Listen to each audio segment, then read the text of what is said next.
Hello and welcome to Wrestling at Random. I'm Jeremy Deemer. And I am Adam Summers. You're here in Season 5 of Wrestling at Random, where the theme is more wrestling than ever. As we talk about, the randomizer has been it's been repaired, it's been refilled, it's been expanded. More than 19,000 entries of professional wrestling shows. I would imagine probably somewhere the likes of 50 to 60,000 hours of professional wrestling are up for grabs in the randomizer. It picks a show for us to watch every week. And it is a deep cut, dare I say, from WCW, a show, a series that you cannot find on the network or on Peacock. It is very local.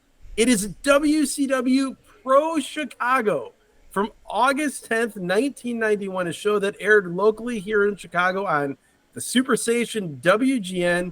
And man, not only am I excited because I remember Pro, I watched every WCW show back then. This is right in my wheelhouse. But also, this is a fascinating time in WCW history as we are less than a month removed from Lex Luger winning the vacant WCW World Championship after Ric Flair left in a contract dispute. If you're watching this on our YouTube channel, which first of all, thank you. Second of all, if you're not, that's fine. If you don't want to consume your podcast via YouTube, that's fine. But you can support the show by throwing us a follow or subscribe. Go give us a subscription over at YouTube. Just search for Wrestling at Random Podcast. You can find us there. We have the video version of the podcast up there. And Adam is sporting a WCW shirt for the occasion. Yes, I always love it. It is the WCW logo. I'm trying to position it so you can see. It's the WCW logo from this time period in 1991. I had a shirt exactly like this that I bought at my first show in May of 1992, which I remember seeing promoted on WCW Pro Chicago. So I had to get this vintage remake of that shirt. So WCW Pro Chicago, we're August 10th, 1991. You mentioned this is on Chicago's very own Channel 9 WGN, home of the Chicago Cubs and home of this WCW Pro show, hosted by Tony Schiavone and the living legend Larry Zbyszko. They're at Six Flags Great America in the northern Chicago suburb of Gurnee, Illinois. Yes, they're at Six Flags. The show opens with Tony Schiavone and Larry Zbyszko, our hosts, our commentary duo. They are previewing summer fun, as Tony Schiavone says. They're outside Six Flags, and Daffy Duck joins them. Larry Zbyszko is trying to convince Tony Schiavone to go on a roller coaster. Tony Schiavone, much like me, is saying, hell no, I won't do that. So yeah, we get some true local flavor. They just didn't call it WCW Pro Chicago and have the Sears Tower in the background. Here, at least in the early stages of this show, they had Tony Schiavone out there going out and about in Chicago. I remember, I think it was the first episode of the show that had Tony Schiavone out with fans and scalpers in front of Wrigley Field before a Cubs game. So they really, I don't know if they were getting a decent amount of money from WGN or what the deal was, but they put some effort into this. Gary Michael Capetta is our ring announcer as we go to the arena for our opening match. Beautiful Bobby Eaton versus Skull Van Cross. Skull Van Crush, who is a young Big Vito of ECW and later WCW and WWE fame. If you recall, he actually had a cup of coffee in ECW under this Skull Van Crush name. It's one of those things, much like seeing Kane in WCW as a jobber in the early 90s, or the fact that Sting wrestled Kip Sop, a young Billy Gunn, on a syndicated WCW show. It's always funny to see those things. Yeah, Vito LaGrasso, the Baldies in WCW. In ECW, and in WCW he was Vito teaming with Johnny the Bull, and he was Big Vito in the Full-Blooded Italians in WWE as well. So. Guy point for Johnny the Bull's tailbone and urethra. You always have to mention that when you talk about him in WCW. We should also, before we get too far afield in the show, we should point out where WCW Pro Chicago fits in sort of the hierarchy of WCW shows during this time period. You had, I believe, WCW Pro Chicago. There was a New York version of it as well. And then otherwise, there was just the unbranded WCW Pro that ran with these same matches, but it didn't have, all the local wrappings. But I would say, to me, it was probably the lowest ranked show, if you were to, at that point. I mean, you had on TBS, World Championship Wrestling, soon to be rebranded WCW Saturday Night at 5:05 on Saturdays. You had the main event at 5:05 on Sundays, which is a little below that. You had a Worldwide, which aired in syndication, which was probably, as far as big matches and stories and angles, probably equally as important, at least, to the Saturday night show. And then you had a smattering of other syndicated shows, and WCW Pro Chicago sort of fell into that. And we'll see with the matches on this show. It doesn't necessarily have the same cachet as some of the other WCW shows where you get some relatively big matches. We're told about the Great American Bash being on tour, and they will be at the UIC Pavilion tonight. Yes. I always popped so big for that as a kid. This was, I guess it would be 9 months before I was allowed to go to my first wrestling show. So I have vivid memories of watching Pro, hearing them promo in detail, not just in wraparounds, but actually in the commentary, what was going to be happening at the UIC Pavilion, and begging my parents to let me go, to take me. But I did not wear them down successfully till my birthday in 1992. I was at the UIC Pavilion in October of 1991 for Halloween Havoc. October 90, unless you're 90. talking, if you were there in 91, you would have gotten to see the Chamber of Horrors. You would have gotten to see Abdul the Butcher Fried. I think you saw a much better show. I was there in 90. I got to see the Steiners and the Nasty Boys for the U.S. Tag Team titles. I got to see Sting and Sid Vicious, and but of course Lex Luger and Stan the Lariat Hansen for the U.S. title. But that's for another show. Here we have beautiful Bobby and Skull Von Crush, and you've got Bobby gave him a little bit, but Bobby's just being extra aggressive here. He's got a title match coming up.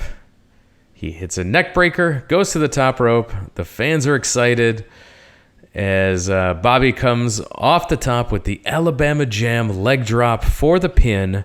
The most brutal but safest finisher ever. Looks like he kills him, but never touches him. It's so good. There's a great YouTube video or GIF or Twitter video or whatever it was of Bobby hitting the leg drop multiple times, hitting the Alabama Jam multiple times, and seeing it in full speed, and it looking, to your point, like he killed the guy. And then they show frame by frame slow motion, and his leg never even makes any contact with any part of his opponent's body. It's incredible. Bobby was something else. Here he's a newly minted singles babyface, but they do a great job on commentary and in the match of showing you that while the fans are cheering him, he is still a guy who has no problem breaking the rules. He's ripping at Skull Von Crush's face. He's choking him over the ropes.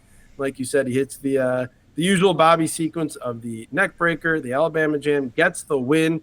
What I took away from this match, though, was Tony Schiavone telling us that there would be 10 big matches at the UIC Pavilion coming up later this evening. I want to buy my tickets, damn it. Bobby Eaton and Steve Austin for the TV title sounds like a good way to start the show. Yeah, they run down the card at the UIC Pavilion. You're going to see Lex Luger versus Barry Windham for the WCW World title. That's false. We're going to see Lex Luger, as the guy doing the voiceover says. So ridiculous. You'll also see the Z-Man taking on the Diamond Stud, who's Scott Hall. They're having a tuxedo match. Okay. Dustin Rhodes is taking on Arn Anderson. There's a Texas death match with Sting versus Nikita Koloff. I'm sure that's awesome. A cage match with Rick Steiner and El Gigante taking on the Hardliners. Yeah, the Hardliners were Dick Murdoch and Dick Slater. There's a lot of this show. Why I have such vivid memories of the Great American Bash 1991, which is a horrible show. I still to this day remember that it was July 14th, 1991. It's the things that stick in your head for no apparent reason.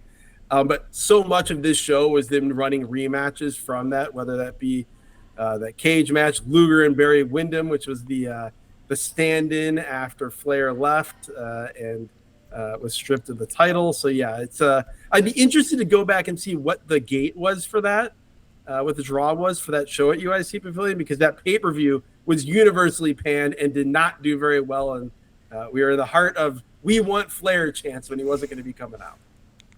No, and if you want to know about Ric Flair showing up in the WWF, the history behind that, go back to our archives right here in the free feed. We reviewed a show, WWF at Royal Albert Hall. And on that show, Ric Flair shows up. He wrestles wearing the big gold belt. And so we go into deep detail about the Ric Flair contract dispute, the belt showing up on television, the history behind all of that. It's right now for free in your archives. Go back and take a listen to the WWF at Royal Albert Hall show. Here, by the way, I found what they drew for that show at the UIC Pavilion. Hold on. I'm looking at 1992, so maybe that's not. No. Okay, they don't. That sucks. They don't have the entry for this show. They have for the show afterwards. They were coming here almost monthly. They ran a show on August 10th, and then they were here again in Chicago on September 29th, and they drew 1,300 for that one with Arn Anderson and Larry Zbyszko defending the tag team titles against Rick Steiner and the world's strongest man, Bill Kazmaier. The show was opened with an appearance by one of our favorite acts in WCW history, the WCW Special Forces, being represented by Todd Champion defeating Michael Hayes. Well, back to this show as we get Diamond Dallas Page presents the Diamond Stud. And we're told that they're looking for a studette of the year. And they bring a woman out of the crowd. She comes in, rips the pants off of the Diamond Stud. His opponent, Corey Roberts from Chicago. Corey Roberts, this big permed mullet on Corey Roberts is something else. I also thought it was noteworthy and really a great idea for DDP as he called this woman into the ring to make sure. He asked her several times, "You are in fact 18 years old, correct?" And she said she was. DDP said good, and then they did the whole deal. And he said, "Nope, you're not the studette. On to the next city." The Z-Man cuts an inset promo where he talks about how he's gonna strip down the Diamond Stud because they're having a tuxedo match. So lame. A choke slam by a Stud. He goes for the Diamond Death Drop, which you would know as the Razor's Edge, and he gets the quick pin. It was always interesting going back and watching and seeing him at the time, seeing Scott Hall as the Diamond Stud in WCW. Like, you think about Scott Hall and you think about Kevin Nash.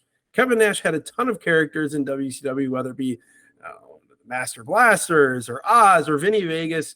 And what he eventually became as a character, and even as a wrestler, moveset-wise, bore almost no resemblance to that. Whereas here, the Diamond Stud, he's Razor Ramon without the fake Cuban accent. He is Razor Ramon in everything he's doing, the way he moves, even pretty much what he wears. He's a fully formed young Scott Hall, but like, this isn't the Gator Scott Hall with the Magnum mustache of like 87, 88 AWA. He's pretty much good at what he's going to be. They announced the WCW Top 10 list.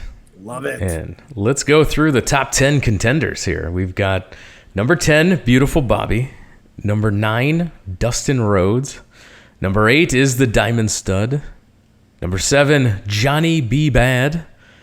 Number 6, somehow, El Gigante. Number 5, Stunning Steve Austin, your television champion. And my favorite wrestler in the world in 1991. Number 4 is Sting. Number 3, Nikita Koloff. Number 2, Ron Simmons on the ascent. Yeah, we'll see a lot of Ron Simmons on this show being presented as a guy striving to be a world champion. And number 1, the challenger at the UIC Pavilion, the challenger, he was in the title match at the Great American Bash. It's Barry Windham. And, of course, Lex Luger is your world champion. As top 10 rankings go, outside of, El Gigante, who was presented as a star but just couldn't go. Like, it's not a terrible list in terms of like what you were watching at the time period. A lot of times those top 10 lists, we've had them before on shows we reviewed, and we're just like, what is this? This is fairly credible. Luger, the world champion, with Harley Race and Mr. Hughes. They cut a promo on Wyndham and Ron Simmons. This is not good. And again, if you're watching it through the lens of Ric Flair having just been the world champion and having been the face of the company for so long and knowing what he was not only as a wrestler but as a promo guy, here, you know, Harley Race is fine, and then Luger tries to cut this world champion promo, and he's not meeting the bar, much less exceeding it. We then get a commercial for the Bruise Cruise. I wanted to go on the Bruise Cruise so bad as a kid. Same here. I remember seeing the ads in the magazines and showing it to my parents and trying to, like, this is my 10-year-old brain of like, well, they won't take me to a wrestling show, but maybe we can go on the Bruise Cruise as a family. There's no actual wrestling happening, but I can meet the wrestlers and we can see beautiful locations. It did not work. We were not a Bruise Cruise income level family for sure. Oh, no. At least you thought about asking. I just said, they said the words vacation, and I'm like, well, my family doesn't go on vacations. We don't vacation. So the Bruise Cruise is out for me. Can do. The York Foundation come out. This is Richard Morton, the computerized man of the 90s, Terrence Taylor, and Thomas Rich, the former Wildfire Tommy Rich. I am so excited when I hear that iconic, to me, York Foundation music hit. This podcast has nothing but time for the York Foundation, for the computerized man of the 1990s. I thought you were about to say we were becoming a Terry Runnels podcast. We kind of have been. I would like to do, you always talk about wanting to do, you know, the oral history of the Kane Undertaker feud. I would love to do a podcast that's a deep dive into everything the York Foundation. I love this. They are the perfect mid-card stable. And I love the idea of the gimmick of York Foundation. Alexandra York has this computer. She's a computer expert, has programmed an advanced analytics program ahead of its time. It's amazing. Now it's the standard for all professional sports. But at the time, she's Moneyball. Yeah, at the time, she's like, I know who I can take and their opponents. I can give them all of the weaknesses, and they will become champions. I loved the idea. The concept was strong, ahead of its time. Very strong, very ahead of its time, and also from a technology standpoint, hilarious to look back on, because she's talking about, you know, this program she's created. She's basically talking about this algorithm that she's running to do everything that you said, and then she's standing ringside with the world's most basic word processor. Yeah, that's the opponents of the York Foundation, the team of Robert Gibson, the other half of the Rock and Roll Express. Of course, Richard Morton, the former Ricky Morton, is now part of the York Foundation. Robert Gibson alone here, teaming up with the Z-Man and Dustin Rhodes.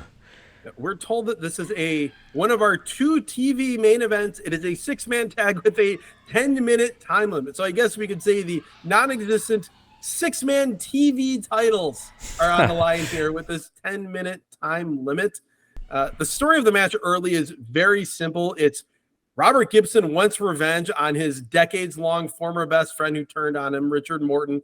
Richard Morton is being a coward and trying to get out of the ring.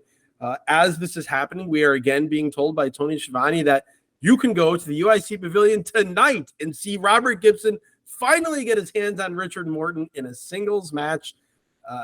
If you've never seen this version of Morton, it's pretty wild, because you think of him as the ultimate babyface. Like, he's up there with, you know, Ricky Steamboat, you know, like the best sellers, the best comeback guys, all that sort of stuff.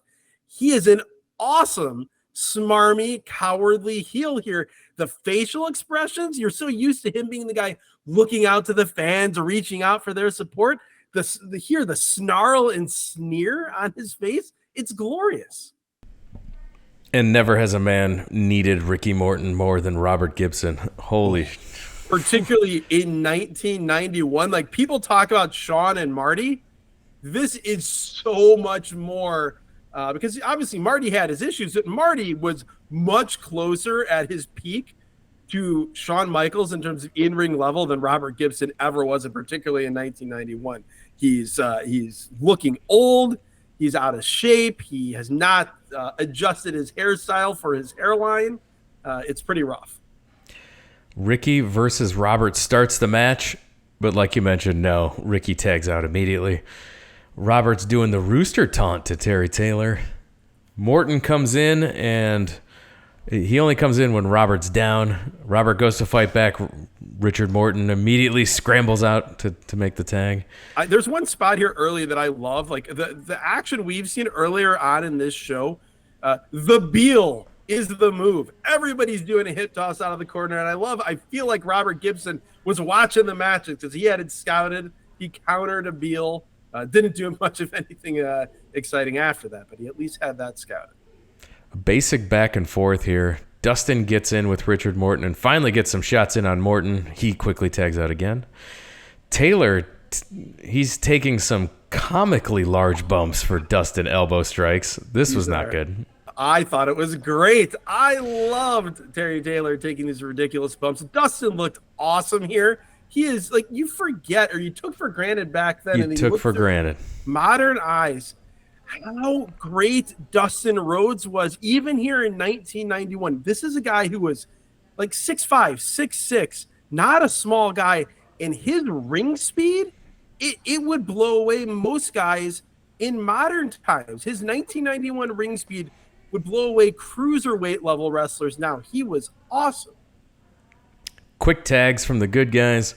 Dustin misses a crossbody, spills out to the floor. He gets rammed into the barricade and dumped back inside. That crossbody miss spot that he still does in 2023, and it still looks great, where he goes for this crazy high-speed running crossbody. The opponent ducks, and he goes it's like a barrel rolling down a hill out to the floor. They triple team Dustin. He gets a desperation backslide for a near fall, but he's cut off again. They keep the heat on Dustin. He gets a sunset flip on Morton, but Taylor had the ref distracted, so we get a visual pin, but Morton kicks out when the count starts at 1. 1 minute left in the time limit. Dustin hits a lariat, and he makes the hot tag to Gibson, who's tagged in with Richard Morton, and the place goes crazy for all 6 men in the ring. They're all doing 10 punches in the corner as the time limit expires. The babyfaces celebrate as the York Foundation retreats. I loved this match. It was fun. Tons of fun. 10-minute TV match, which with a bunch of mid-card guys, they went out there, had a really simple concept for the match. The crowd was super into it. As we said, the story of Ricky Morton and Robert Gibson in the match. For a time limit draw, I loved this finish. The trope is always of the time limit draw that, it's coming down to the end. There's a bunch of pinfalls, and then right as one guy, the babyface most of the time is about to win, the time expires. Here, the time expires as the babyfaces are just beating the hell out of the heels each of the 10 punches in the corner. Really unique, different way of doing it. I also thought the commentary in this match, I was amused by when that 1 minute hit. You could hear the frustration in Tony Schiavone's voice that they did not give time calls at 5 minutes or 4 minutes or 3 minutes. I felt like he was all of us at that moment in modern wrestling. Also, there were a few nostalgia bombs on commentary in this match, with Tony Schiavone mentioning that we could go right now, right when the show ends, go to your local Carson Peary Scott Ticketmaster location to buy your tickets. I had forgotten about the agony of going to Carson Peary Scott on ticket sale day. Oh, it was the worst. You had to go, and I would go to the Orland Mall Carson Peary Scott, where you would go to like the basement level where they had the Ticketmaster printout machines, and you had to line up, and the line would be a billion miles long, people camping out for tickets and stuff. And there'd be multiple lines, and you always were so worried that you'd be in the line with people that were wanting to look at the laminated book that had the laminated sheets of the ticket map. Like, just say I want 2 tickets at this Best price available. range. Just best say available best and get out of here. Because if you were in the line where people are saying just best available, you'd get through and probably get your tickets. If you weren't, you might get shut out. God, that was so stressful. Yeah, it was awful. And it wasn't just wrestling tickets, concert tickets too. I mean, I remember waiting in line for Lollapalooza tickets, but Ozfest tickets were also on the same time. So it's just like the line is insanely long as we're fighting for tickets. I remember as a kid, Bruce Springsteen, my all-time favorite musician, I'd never seen him live before, was waiting in line. We got there at like 4 a.m, me, my dad, and my brother. This was in 1995. Waiting in line. They finally put tickets on sale. The line moves. We get up to the ticket window where the person in front of us got tickets. We get up to the window. As we get up to the window, it shuts down dramatically. They shut it down and they say, "Closed. We're sold out." Oh, that's brutal. So much more frustrating than being stuck in the virtual waiting room on Ticketmaster.com. Now, you kids don't realize how lucky you have it. The Jack Brickhouse bonus segment. Jack Brickhouse comes on my television on a WCW program to tell me about Rap Master PN News. This is the most absurd combination of humans that has ever appeared on a professional wrestling show. Jack Brickhouse, the legendary Chicago Cubs announcer. He did wrestling. He did everything. He's one of those jack of all trades. He truly, legitimately loved professional wrestling. Here, this is in the latter days of his career, to say the least. And he would do these short little segments, sometimes talking about the old times, sometimes talking about a modern wrestler. But man, I did not expect to see effusive praise of the Rap Master by Jack Brickhouse. One of the most exciting athletes in a long time in WCW is the Rap Master PN. He weighs 403 pounds.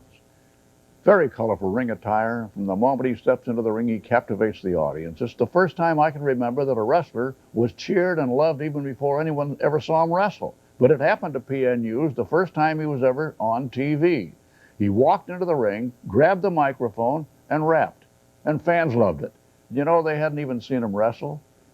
But regardless of his ability as a rapper, the most impressive thing is his ability to move that 403-pound frame around the big ring.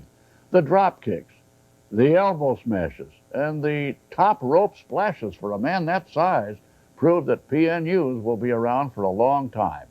Not just as a rapper, but as a tremendous athlete. I'm Jack Brickhouse. This has been a Brickhouse bonus. Yeah, Jack Brickhouse, of course, Hall of Fame baseball announcer. Yes. But from 1949 to 1955, the Dumont Network, which was the fourth network behind ABC, NBC, CBS, the Dumont Network was the Dumont Network's most popular wrestling show during that time frame. Originated from Chicago's Marigold Arena, with Jack Brickhouse doing the announcing on Saturday nights at 9:30 p.m. Yeah, the predecessor to Bob Loose's Championship Wrestling, which emanated from the I know I'm drawing a blank on where that was. It was not the same building. Oh, the Chicago Amphitheater, the International Amphitheater in Chicago. The International Amphitheater, yep. So this show, the WCW Chicago show, it featured this segment every week with Brickhouse, reminiscing about 50s wrestling. And Brickhouse was always fun note in Dave Meltzer, Wrestling Observer newsletter. He mentions that Brickhouse was always defensive of his association with pro wrestling and was famous for the line, quote, "We used to say there are two kinds of people, those who watched wrestling on television and those who watched and didn't admit it." 100%. And that is true to this very day. You will always be shocked by people that you work with that will let the mask slip after a decade, and you find out that they in fact watch wrestling every week, or they watched as kids all the time. So many more people watch it than admit it. Back to Six Flags Great America, where Larry and Tony Schiavone are having shenanigans. Larry apparently stole a giant stuffed animal pretending he won it, and they immediately came and confiscated it from him. Yes, he says he only needed one shot. They say you have to hit the target 3 times. I also enjoyed Tony Schiavone basically being Google Maps here in 1991, telling us exactly how to get to Gurney from multiple places, different locations in the Chicago area. Back to the ring where we get PN News. Jack Brickhouse just told me about this PN News character, so I'm very excited as PN News comes out to take on LA Gore. LA Gore is like if you took all the charisma away from Michael Hayes, DDP, and combined the two and made them a jobber. That's what you would have. He also looks nothing like a guy named LA Gore should look. It's a great name. PN News comes out. He's rapping. Yo, baby, yo, baby, yo. Oh, yeah. And then the crowd would yell back, yo, baby, yo, baby, yo. Oh, yeah. PN News was a thing back then. We get Kevin Sullivan and the one-man gang doing an inset promo. Where Kevin Sullivan talks about meeting a lady with bifocals. That's all I got from this.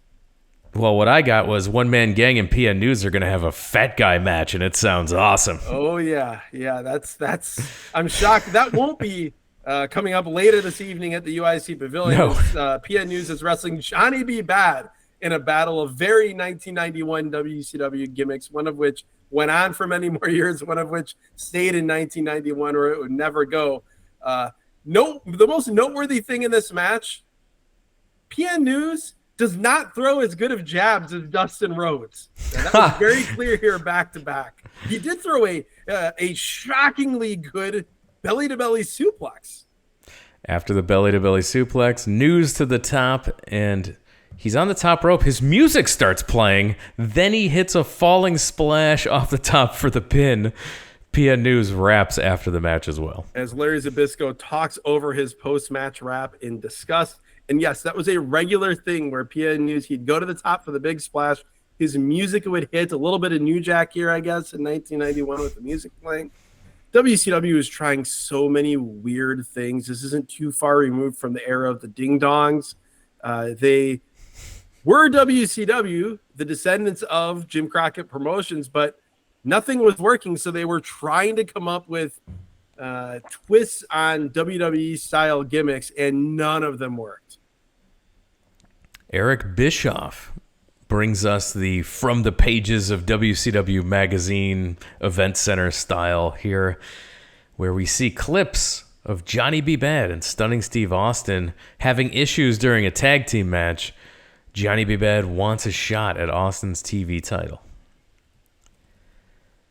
We also find out that there's a tag team title tournament happening.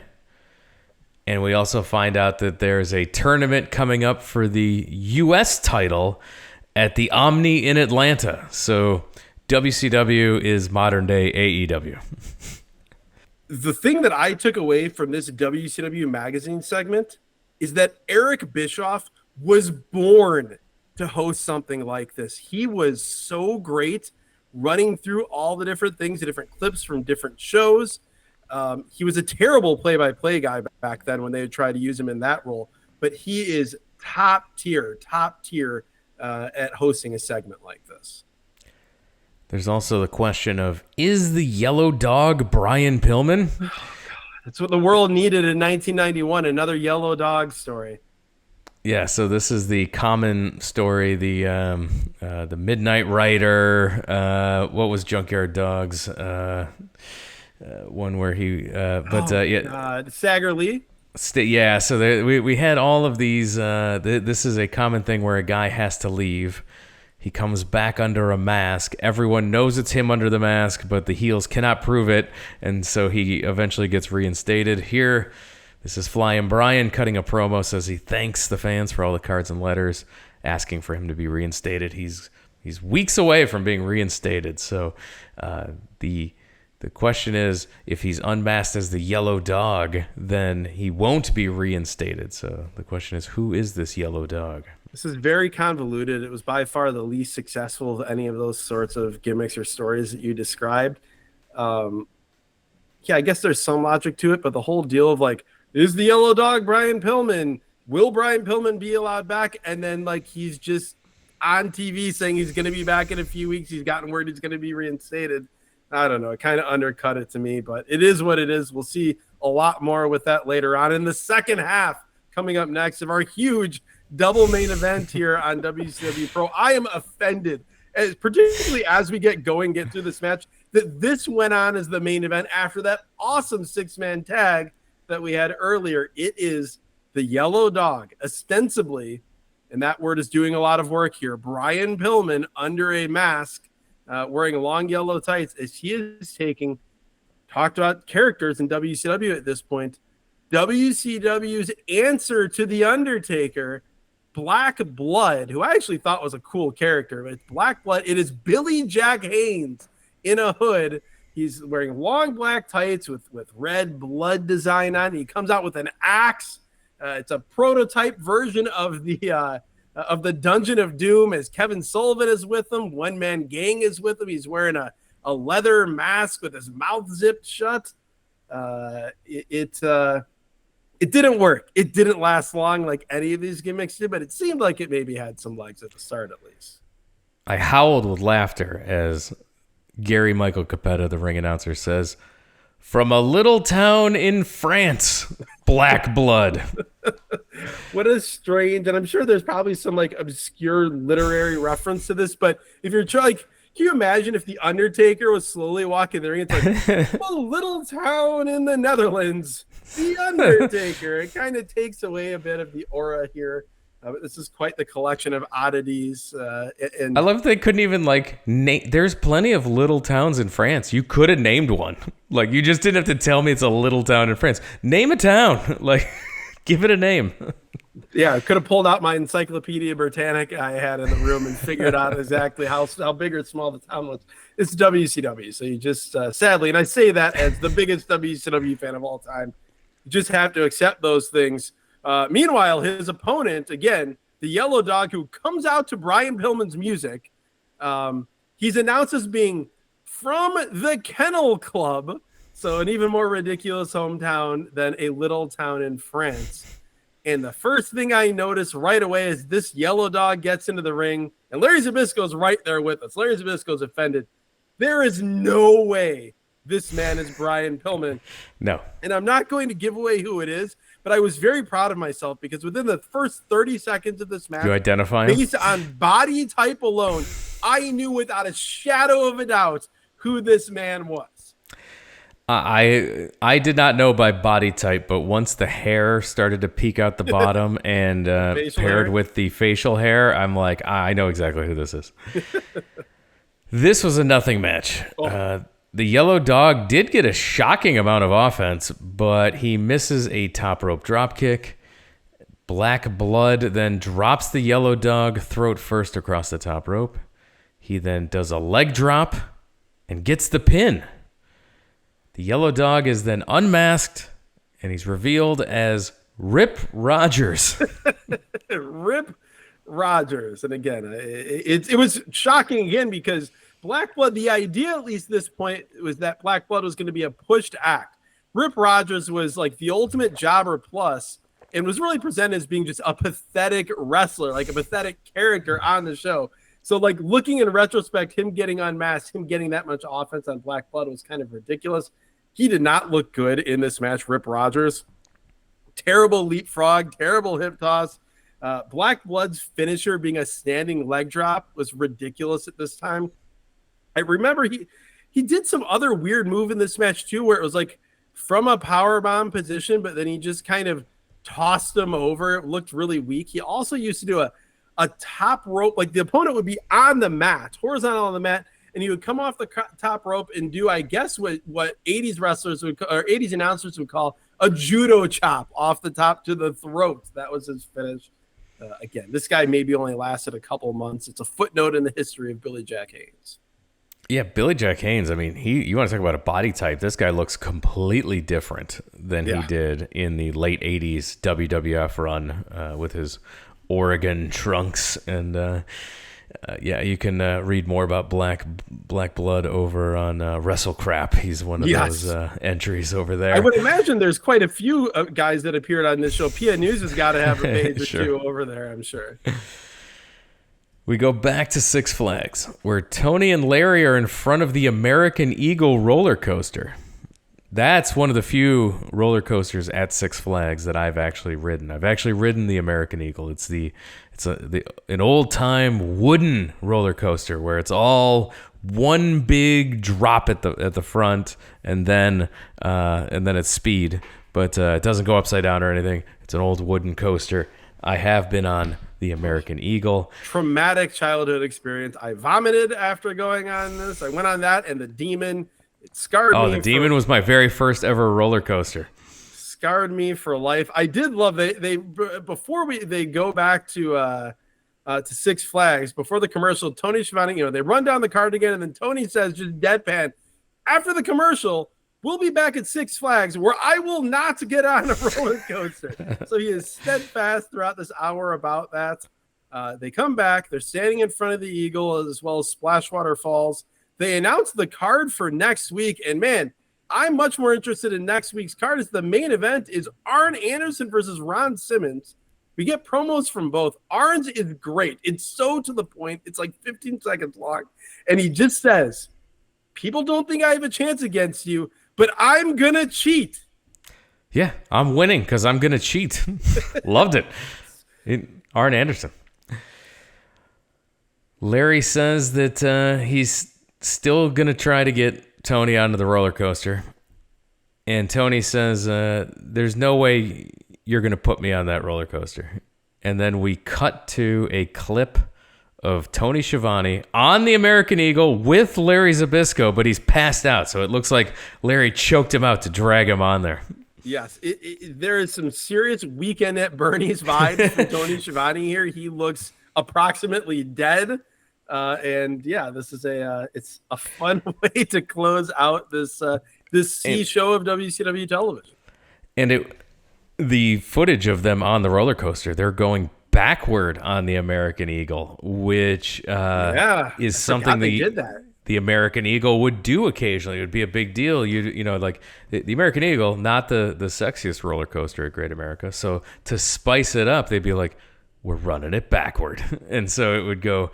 So this was during one of those running it backward times. So this would mean when you're going down the big drop where normally you'd see it coming and you look down and for a wimp like me as a kid, it was terrifying. But roller coaster enthusiasts weren't that scared of it. Here, you were going back first down this huge drop. I would imagine that actually was even more terrifying. Yeah, so this was a fun show. It totally 100% would have got me out to the UIC Pavilion as a wrestling fan. No, 100% too. And yeah, some of the matches don't look that great on paper, and I'm sure weren't that great in the ring that evening at the UIC Pavilion. But the fact that, like, as a Chicago wrestling fan, it was so cool. Like WCW, it's the number 2 promotion in the country. It was my favorite wrestling company in 1991. But you had this local show that had localized things like Wrigley Field and Six Flags, and then you had matches on the show, but everything on the show was centered around the show coming up in your town that night. It was this weird little 1991 version of what territory shows felt like, all through the decades, even into the mid to late 80s. It was a really, I don't know, I enjoyed it. Again, it was the least consequential of any WCW show that aired at that time, but it was a fun watch. Yeah, it was definitely unique, and watching it through the eyes of a someone who was a Chicago child watching the show, it was super fun. What is your favorite thing on the show? Without a doubt, it's the 6-man tag. I thoroughly enjoyed all 10 minutes of that. It was just a mid-card 6-man tag, 10-minute time limit, throwaway thing for a feud that was nowhere near as big of a deal as it would have been if it happened a decade earlier.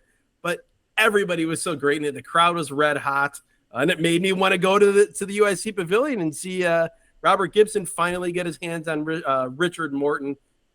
Always love a spotlight on the York Foundation. Bring me a York Foundation curated list, patrons.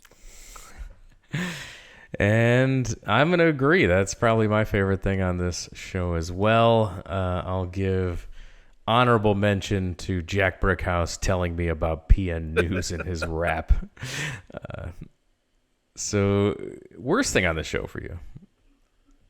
Oh man, I mean, it has to be that BlackBlood Yellow Dog. Yellow Dog is horrible. Yes, this whole Yellow Dog is terrible. The story had been played out and had been done better everywhere else before. We didn't get actual Brian Pillman. Instead, we had Rip Rogers as pretend Brian Pillman against BlackBlood, who was not an interesting wrestler at all. Unfortunately, this match was not good, and it was also like, they unmasked Yellow Dog, and then they're telling us on the show, go see the Yellow Dog wrestle. I can't remember who it was that he was wrestling tonight at the UIC Pavilion. I'm like, I don't need to see it. I already know it's Rip Rogers.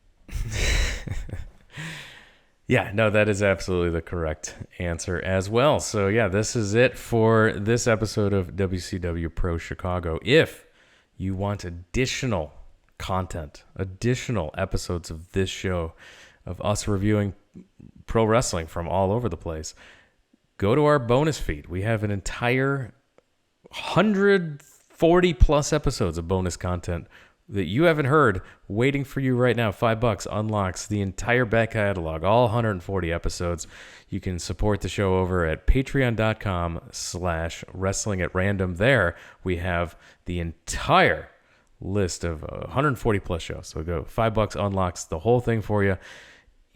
Over there, you'll find curated lists, you'll find matches, you'll find pay-per-views, you'll find all kinds of wacky stuff that doesn't fit into the free feed, all over there. If you want to find out what's coming up on this show, on the free feed, over on the bonus feed, anywhere, just make sure you're following us on all of our social media at Wrestle at Random. That's for X, Twitter, Threads, Instagram, all those locations. Follow us at Wrestle at Random, Facebook.com/wrestling at random as well. And we mentioned a few free episodes that are in the back catalog. If you haven't gone back and listened to some of our previous episodes, it's all new to you. It's evergreen content. So go ahead and start churning through some of those old episodes. They're all free in the free feed right now. The entire back catalog of this podcast, all the links I described. Everything is available at the website, wrestlingatrandom.com. And with that, we're going to call it a podcast. Adam, thank you for joining us. Yes, thank you, Jeremy. Thank you, Randomizer. As I said earlier, I used the phrase nostalgia bomb. This show certainly was that, an unheralded time in WCW history, but it is firmly imprinted on my 10-year-old brain. And so I always enjoy getting a chance to see WCW Pro Chicago. Hope we get another one. I want to know, are we going to get a Brickhouse bonus on BlackBlood? I want to hear what he has to say about that little town in France. Thanks again, everyone, for listening, and we'll talk to you again next time.